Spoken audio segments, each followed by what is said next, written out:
Wassalamualaikum warahmatullahi wabarakatuh.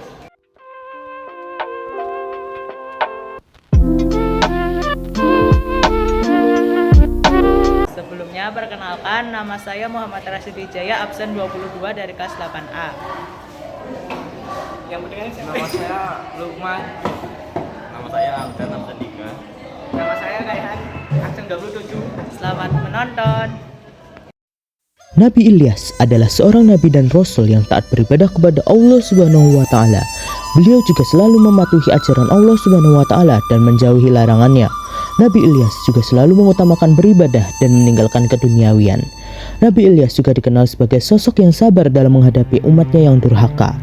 Beliau tidak pernah berhenti mengajak umatnya kepada kebaikan. Nabi Ilyas juga sering berdakwah dan memaafkan Bani Israel yang menyakitinya. Nabi Ilyas diutus untuk berdakwah kepada Bani Israel agar kembali ke jalan yang benar. Beliau diperintah untuk menyerukan ajaran Allah Subhanahu wa taala kepada mereka yang kala itu menyembah patung atau berhala bernama Baal.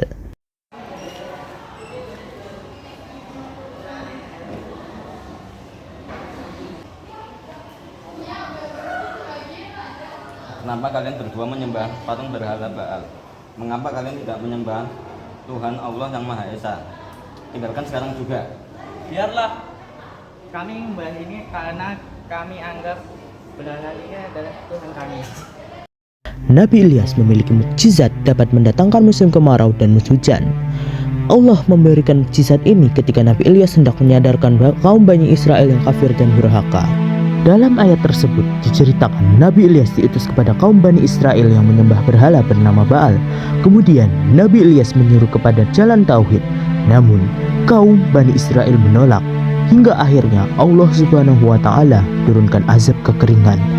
Kemudian Nabi Ilyas datang dan mereka bertaubat hingga akhirnya kaumnya tidak lagi diazab oleh Allah Subhanahu wa taala. Sifat yang ada pada Nabi Ilyas yaitu bertakwa kepada Allah Subhanahu wa taala, gigih dan sabar dalam mendakwahkan tauhid. Dengan izin Allah Subhanahu wa taala mengeluarkan kaumnya dari azab yang Allah Subhanahu wa taala turunkan.